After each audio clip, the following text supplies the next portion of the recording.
I recently made a video with the Mercedes-Benz CLK '63 AMG Black Series, and I told you it was one of the ultimate Mercedes-Benz models. It was, but this thing laughs in its face. This is a Mercedes-Benz CLK DTM, and it is one of the most impressive exotic sports cars of the 2000s, and one recently sold at auction for $450,000. And yet, you've probably never heard of it. Now, before I get into this specific car, a little overview. The Mercedes CLK lineup is the craziest, widest lineup in the entire car industry, spanning all the way from the base level CLK 200 with a 134 horsepower four-cylinder, does a 0 to 60 in 11 seconds, all the way to the CLK GTR, which is basically a race car for the road with a mid-engine V12. In the US, we got the CLK 320, then the CLK 500 and 550. Then there was the CLK 55 AMG, then the CLK 63, and then the CLK 63 Black Series, all in increasing levels of awesomeness. This stands above them all. The CLK DTM uses a supercharged 5.4-liter V8 with 580 horsepower and 590 pound-feet of torque, 80 horsepower and 130 pound-feet above the mighty Black Series. In the CLK hierarchy, this thing is second only to the absolutely insane CLK GTR. This is basically a road-going version of the Mercedes CLK DTM touring race car. Mercedes sold only 180 of these in the entire world and only 100 coupes. Think about that, there are only 100 of these on the entire planet. Now, the CLK DTM was never sold in the United States, and most cars can't be imported until they turn 25 years old. And yet, here I am in sunny, beautiful Orange County, California, reviewing this one that I've borrowed from a viewer. That's because this CLK DTM was imported under the show or display exemption, which allows for special, very significant cars to be imported to this country, even if they aren't 25 years old, for show or for display purposes, and they're limited to just 2,500 miles a year. Although I borrowed this CLK DTM from a private owner in California, it'll soon be on sale at Curated, a high-end supercar dealer in Florida, if you're interested in owning one of the only US legal CLK DTMs in the entire world. Anyway, today I'm going to show you around the CLK DTM, and I'm going to show you all of its cool features and its unusual quirks. There are many, and then I'm going to get it out on the road and find out how this thing actually drives, and then I'm going to give it a DougScore. And for more of my thoughts on the CLK DTM experience, click the link below to go to autotrader.com/oversteer. Now, I'll start the quirks and features with a look under the hood. Take a long look. This thing makes 580 horsepower and 590 pound-feet of torque. This car came out in 2004, 2005. Those were huge numbers 13 years ago, and they're still knockout figures today. Now, there are a couple things I find interesting under the hood. One is, of course, the usual AMG plaque with the guy's signature who made this engine. I bet he felt really special the day they pulled him out of the regular production line making C32 AMG engines and put him to work making this thing. I also happen to love the warning labels. Obviously, there's a little label that says don't work on the engine if the fan is running because your hand will be damaged. But I also like the fact that the same label says don't work on the engine while you're wearing a tie because your tie could get caught in the fan, as if you're ever going to work on your CLK DTM wearing a tie. I also like the other warning label that tells you to turn off the lights before working on them. It's not that unusual of a label, but look at the guy's fingers. Why did they have to give him fingers at all? It's so weird. Next up, moving on to the exterior, we gotta talk about the wheels. Now, I always felt the wheels were a low point of this car. I always thought they really dated the car, made it look mid-2000s, and that they were way too blingy, but they are the wheels. These are the factory original Mercedes-Benz wheels, and they were unique to the DTM. They were only put on these 180 cars, and you will not see them on any other Mercedes-Benz. Another thing you won't find on other Mercedes-Benz models, or at least most of them anyway, is a wing like this. Now, this isn't one of those fancy retractable wings that goes up and down depending on how fast you're going. Instead, it's fixed in place, it's massive, it's actually wider than the trunk itself, and it's made of carbon fiber. It's not exactly the most attractive wing, but it does help this car have the look of the touring car racer that it's supposed to be emulating. Next up, probably this car's coolest exterior quirk, that would be the flared fenders. They're really flared in front, but in back it's just insane. The whole body is just going down like normal, and then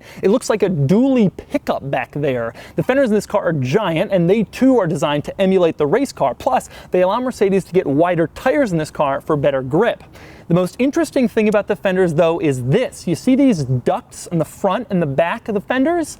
They're fake. I've always wondered about this my entire life, but this car's front engine, so it doesn't make sense that the rear duct would really have any massive purpose aside from maybe some cooling, but it doesn't even do that. There are no holes. Those ducts do nothing except provide a cool look. But the other thing that's interesting about the CLK DTM is that aside from the flared fenders and the wheels and that giant wing, just how much stuff is shared with the regular CLK that you could have bought for $39,000 back when this thing was selling for $300,000 plus from Mercedes-Benz. The headlights are shared, the tail lights are shared, the windshield wipers are shared, and then there's my favorite, even the roof is shared, including the little anchors for roof racks, in case you want to maybe throw some bike racks on your CLK DTM or take it to the ski resort. Also shared, the side mirrors are just the regular old Mercedes CLK 320 mirrors with the little turn signals in them. And the key is absolutely identical to the one you would have gotten if you had just bought a regular Mercedes CLK, or C-Class for that matter. But then we move on to the interior, and oh boy, do you start to see the differences quickly. I thought the Black Series had a lot of differences from the regular CLK.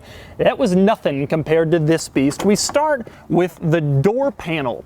Now the entire door panel is carbon fiber, as you can see, and there's really nothing there. It's incredibly sparse. There's a couple of speakers, and then there's just a lot of carbon fiber and a window switch. There's no leather where you can put your arm. There's no nice stitching.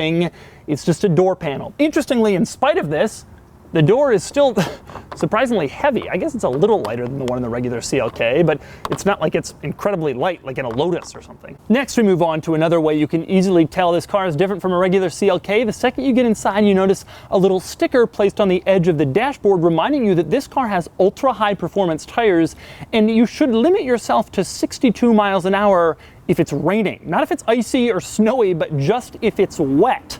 In other words, they're saying this car may kill you. Do you get it? Next up, it's time to get inside the CLK DTM, and that's when you realize another thing that is very different from the standard CLK. That would be the seats. Now, folks, I've gotten into a lot of cars with a lot of tight sports seats, but this one has to take the cake. These are the tightest I've ever seen. The door opens normally, so getting in them isn't that tricky, but boy, are they tight when you're inside. Oh. Getting in is still a little harder than a regular CLK, and once you're sitting here, you better have gotten your wallet out and your keys, because if you haven't, these things are so tight, you don't have access to your pockets. So if you want to get those things out, you've already sat down, you're going to be getting back out of the car, which, by the way, is not tremendously easy compared to a regular CLK. Of course, the truth is, if you got in the way I just showed you, you'd be screwed anyway. You'd have to get back out because you wouldn't be able to get to the seatbelt if you got in like that. And that's because this car doesn't have a regular seatbelt like a regular CLK. This car has a racing harness, 5-point racing harness. Now that's one of several reasons they couldn't sell this car in the United States. The US doesn't allow passenger cars for the public to be sold with a racing harness. They consider those to be racing cars. But if you want to put on the harness, it's pretty simple. This one goes in here. And then I am buckled in and I'm ready to race down the roads of Orange County. I always found it funny that the government doesn't allow cars to be sold with a racing harness, because racing harnesses are generally safer than regular seat belts, and they're really easy to release if you get in an accident. All you gotta do, push the button, and then all of the little belts come out, and you can just get out of your car. Now, I swear I'm about to move away from these seats, but before I do, one more crazy thing, they don't adjust. Now, I've been in a lot of cars with a lot of tight sports seats, and usually you can raise them up or down, or sometimes there's a lumbar, sometimes they're heated. In this car, you don't get any of that. You can move them forward or backwards, but other than that, I hope you like where you're sitting, because that's all you get. Next, we move on to the steering wheel, which has an interesting quirk in basically every possible way that it can, starting with its shape. It isn't a wheel. It is somewhat rounded, I guess, but mostly it's kind of square and oblong. It doesn't really look like a circular wheel at all. Then there's the material it's made out of. It's this fuzzy Alcantara, which you can see is starting to wear, but I love this material. If you're on a racetrack and you're getting sweaty, it's a hot day and you're working really hard in the car, you will always be able to grip the steering wheel. All race car steering wheels should be made of Alcantara. Then we get on to the buttons. Now the buttons might just be the quirkiest thing about the entire interior of this car. The buttons are placed on the steering wheel like they would be in a race car steering wheel. You push it and then the crew chief tells you what position you're in. You push it to get your lap time or your tire temperature. But in this car, well, it doesn't quite do that. The buttons on the top, you push them like a race car and they cycle through your gauge cluster displays. So you get your fuel economy, you see what song is playing. It's maybe not the race car experience you were thinking you would get when you put on a 5-point harness and you push those race car looking buttons on your steering wheel. But the buttons on the bottom of the wheel, those are even funnier. That's the volume control. So you press this thing and it looks like a race car steering wheel button, and instead it turns up the radio on the right or it turns down the radio on the left. No volume wheel, it has to look race car-like. The other thing that's cool in this car is the shift paddles. These paddles are maybe the most serious I've ever pulled. They have this incredible weight to them, so when you pull one of the shift paddles, it really feels like you're doing something that matters. The weird thing about the paddles though to me is the fact that the up paddle and the down paddle, they say up and down on them, but in lowercase. I don't know why Mercedes decided to de-emphasize the shifting, but, well, they did. Okay, so now that we know what all the buttons on the steering wheel do, you ready for another one of the CLK DTM's most bizarre quirks? Well, that would be cruise control. This car has cruise control, but all the buttons on the steering wheel are already occupied, so where did they stick the buttons to turn on cruise control? Why, that would be in the least logical place possible. It is inside the center console at the very back between the two seats, basically next to where your butt is. And it isn't a standard button. Instead, it's this little plus sign and you sort of move it into place. If you're the kind of person who really relies on cruise control, there would be nothing more annoying than have to reach down there and figure out how to use it every time you want to turn it on. Needless to say, this car probably shouldn't have had cruise control at all. I really wonder why they bothered to include it. And since I'm in the center console, might as well show you the rest of it. There are two storage bins of random length. The cruise control is about 2/3 of the way down. I don't know why they didn't put it at the top of the center console where it'd be easier to reach, but they didn't. Now, above all of those bins in the cruise control, you'll get the transmission selector, which is quite cool. In this car, it's very little and you move it between gears. Despite its size, it actually has a lot of weight to it and it takes some strength to move it between gears. Now, two interesting things about the transmission selector area. One is that it writes out the words reverse and neutral, but it abbreviates park and drive as P and D. I don't know why reverse and neutral were deemed to be more special than park and drive, so they could be written out, but that's what Mercedes-Benz decided. Now, the other cool thing in the gear selector area is that it says CLK DTM, and right below that it says 1 out of 100. So you'll never forget that you're driving maybe the rarest car on the road. Now, directly above the gear lever in most CLKs, you have an ashtray and a little storage area, but not in this one. All that stuff is gone to save weight. In its place, you have a couple of toggle switches. The two on the left turn off traction and stability control, and the one on the right switches between manual and automatic shifting mode. These things are actually kind of cool. They feel really good, a lot better than some chintzy little plastic button, and they kind of make you feel like you're driving a race car because race cars are full of switches like this. Now, to the left of the little toggle switches, you have the start-stop button, which you can use to turn the car on or off, although it's worth noting that there's also a regular ignition key area that you put the key in and twist it, and that will also turn the car on or off. Redundant ignition switches within 10 inches of one another, the hallmark of weight savings. Now, a couple of the other interesting interior quirks in this car are clearly in the pursuit of weight savings. For example, look all around this interior and you won't find a lighter socket so you can plug in, for example, a phone charger. You want to charge your phone? Too bad. Here's an even crazier one. Inside this car, there's no lock button. I've looked everywhere. Even though this car has keyless entry and power locks, it seems the only way to actually lock the doors is to push on the lock itself in order to lock it, which means if you want to lock the passenger door, you have to reach across the car, push the lock down, and lock that one. That also means that when you're driving the car, there's no way to lock the trunk. There's no lock button anywhere in this interior. I guess that's one of the things that didn't make the cut when they were trying to save weight. Another thing that didn't make the cut, now in the CLK Black series above the stereo, there is an entire switch panel of blank switches. In this car, they said, forget the stupid blank switches, and they just put a carbon fiber panel there with only one button, the hazard lights. Everything else is gone. Another interesting weight savings quirk I noticed in this car has floor mats like virtually every other car, and the floor mats themselves have little clips on them so that you can push the floor mat down into the floor itself, and then they'll clip on and the floor mat won't go anywhere. Well, this car, they were so obsessed with losing weight that they ditched the floor mat clips. Instead, there's some Velcro down there, and that's supposed to keep the floor mat from rolling around. That is when you know you're serious about weight saving. Now, despite all those things that this car doesn't have, it's worth noting that here in the center, this car does have a cup holder and an old school iPod connector, although the owner and I believe those are aftermarket additions by someone who wanted a slightly more user-friendly CLK DTM. I'd look it up in the owner's manual, but unfortunately, the owner's manual is completely in German, as this car was never really intended to come to North America and be driven by Americans who wanted it in English. The owner's manual can be found inside the glove box, which is just a standard Mercedes CLK glove box, and in fact, that's another quirk of the interior. There are quite a few things inside this car that are shared with the standard CLK, including that glove box and also the really strange little storage compartment next to the glove box that opens in sort of an arc format and can't really be seen from the driver's seat. There are a few other things that are carried over from the standard CLK too, like for example the climate controls and the switches for the power mirrors and for the headlights, which are over on the left of the steering wheel. Also, the air vents are straight out of a regular CLK, and so is the little cluster that contains all of the dome lights right above the driver's head. Not just a normal thing borrowed from the regular CLK, well, that would be the entire back seat situation. First off, the back seats are gone, which is good because with these sport seats, I don't know how you'd get to them anyway. Instead, they've been completely replaced by acres of carbon fiber. Even the rear parcel shelf is gone, and in its place is this carbon fiber parcel shelf. The other thing back there is this giant bar that goes across the car to provide for additional structural stability and also as an anchor point for the racing harness. You won't find that in a regular CLK. Another thing not like any other CLK, and virtually all the other CLKs except the GTR, the windows on the side are pillarless. In other words, you can roll down the front and the back windows and you have no pillar between basically the mirror and the rear of the car. It provides this nice open air feel, but they took that out in this car. The rear windows in this particular CLK are fixed in place and you can't roll them down, only the front ones. Now, the other interesting thing in the back, that would be the fire extinguisher, or as I call it, the world's most pointless fire extinguisher, because it is absolutely inaccessible, hidden behind the passenger sport seat and absolutely impossible to reach in the case of a fire when you would need to get to it quickly. Another interesting thing about the back of this car, I mentioned there's 180 of these, but only 100 coupes.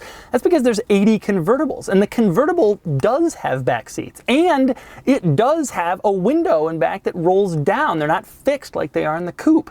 I think having a convertible version of this kind of defeats the purpose of this purpose-built track car to emulate the DTM touring car, but they're out there. Another interesting interior quirk, that would be the gauge cluster, especially the display for the speedometer and the tachometer. Now, if you look at this, you'll notice there's only one big circle in the middle for both the speedometer and the tachometer, and the way it's displayed is kind of cool. The speedometer is the outer ring, and it has a little floating red needle that goes between all of the speeds. The inner ring is the tachometer, but there's no needle. Instead, the way they display it is the little pixels inside the multifunction display light up as you increase your revs or your engine speed. Back to the outside and onto the trunk. Now, aside from this giant rear spoiler, you'll find that the trunk is fairly normal. You open it up and it looks just like a regular CLK trunk inside with regular carpeting, and it's about the size of a regular CLK trunk. But it does have one difference from the regular CLK trunk, and that is over on the right side, there's some fluid in the trunk. We looked and it turns out that's the washer fluid. They put it back here presumably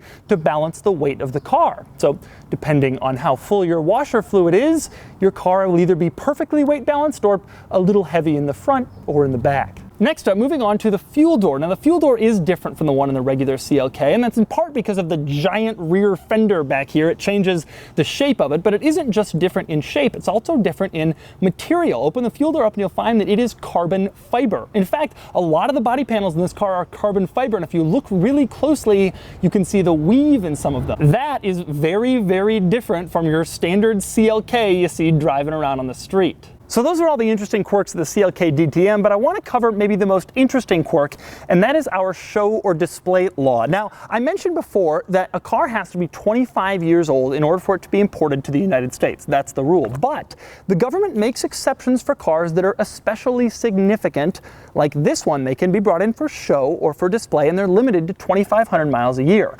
But the car has to be especially significant. Now, I don't want you to email me and ask if your S15 Sylvia is really significant enough that you can bring it in from Canada, because the answer is no. The government denies virtually every car that applies for show and display, but it accepts really rare ones like this one with only 100 made for the entire world. But the process isn't easy. This here is the show or display binder for this car and has every piece of paperwork you could possibly imagine. Sale documents. It has show or display rules from previous similar cars that were brought in. It has virtually every piece of history for this car going back to when it was new. It has documentation of how rare it is, how uncommon it is, and why it deserves to be considered significant enough to be imported for show or display.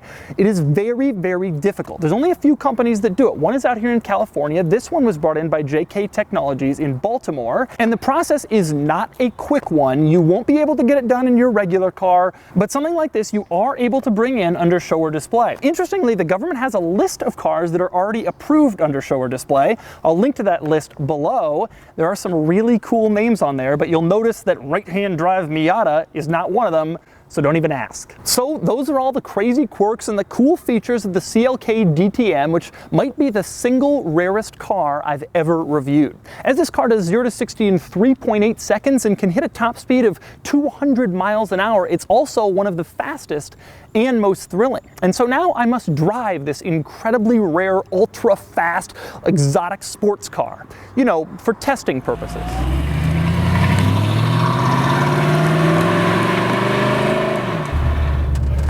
So you can hear the carbon fiber kind of creaking, because this car doesn't have, there's no like carpet and sound insulation crap in this car. It's just a lot of carbon fiber, and it kind of rubs together sometimes when you're, you know, at an angle with the car. There's so much engine noise that you can hear right away. Ride quality, I mean, it's just bumping over everything. This car is clearly designed for sports track use. The transmission is one of these old sequential manuals, and it's slow like you'd expect.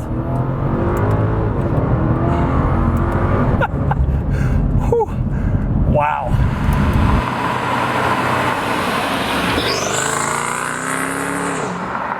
Yeah, the transmission is jerky and it's kind of slow because ultimately it's you know, it's old school. I mean, this is 04, 05 when this came out. That's what they did back then. But this car is fast. Wow. I don't even want to know what turning off the traction control would be like. I already feel like there's way too much power. Oh, and the sound. Listen to that. Between the sound and the acceleration, it's just incredible. The steering is very heavy, which I love. You can really kind of position the car. There's none of this over-assisted crap like you'd get in a Lexus or something like that. This is how a car should steer. So when you hit red line, the tag turns red. It's hilarious. The seat doesn't feel as uncomfortable as I expected. It's tight around my hips and my waist, but it's really tight around my shoulders. One really interesting thing, when the doors are closed, I didn't realize this before, when the doors are closed, the door panels so don't match the dashboard. The dashboard and stuff is straight out of the CLK, and the door panels are these carbon fiber things that look like they're from a race car. And it's really funny because the CLK dashboard has these circular air vents that actually stick out too far, and they're supposed to like mesh with the door and have this flowing line, and they absolutely don't. It's hilarious. That's another thing about this car. Nobody has any clue what it is. The owner's telling me that some people think it's a body kit, which I could totally see, especially with these wheels. And some people think, oh, it's a fast CLK, whatever. I mean, I think you're going to get 1 out of a million are going to know, holy crap, that's a CLK DTM. I need to turn around and talk to this person and find out what their story is. That would be me. If I saw this thing on the road, I would absolutely flip out. I would just embarrassingly lose it, like an Enzo or an F50 or something like that.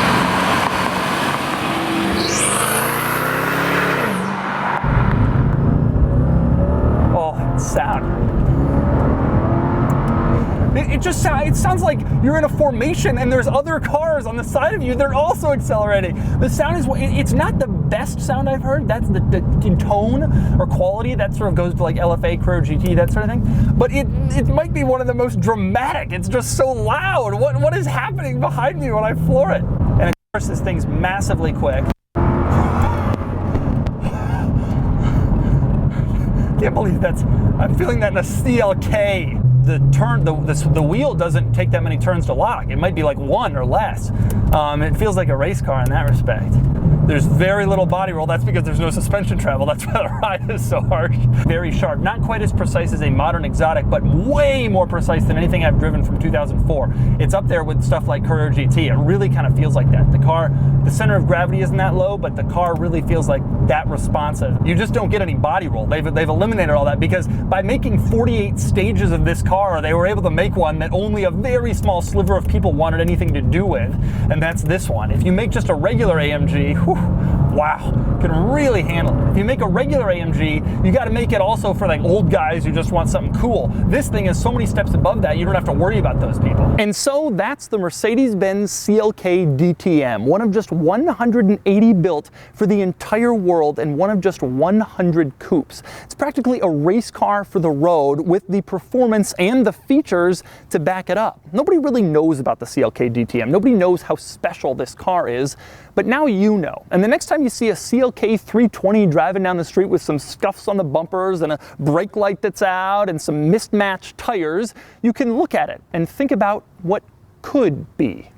Anyway, time to give this car a DougScore. Starting with the weekend categories and styling, the CLK 63 Black Series earned a 9 here, but the DTM's look isn't quite as nice. It's hurt by its odd wheels, its out-of-character fixed wing, and the fact that the wheel arches might be just a little too aggressive. It gets a 7 out of 10. Next up is acceleration. The CLK DTM does 0 to 60 in 3.8 seconds, giving it an 8 out of 10, which is very impressive for a car from this era. Handling is tremendously sharp with heavy, precise steering. It really does feel like a race car, and its only merits in this category come from a relatively high center of gravity. It gets an 8 out of 10.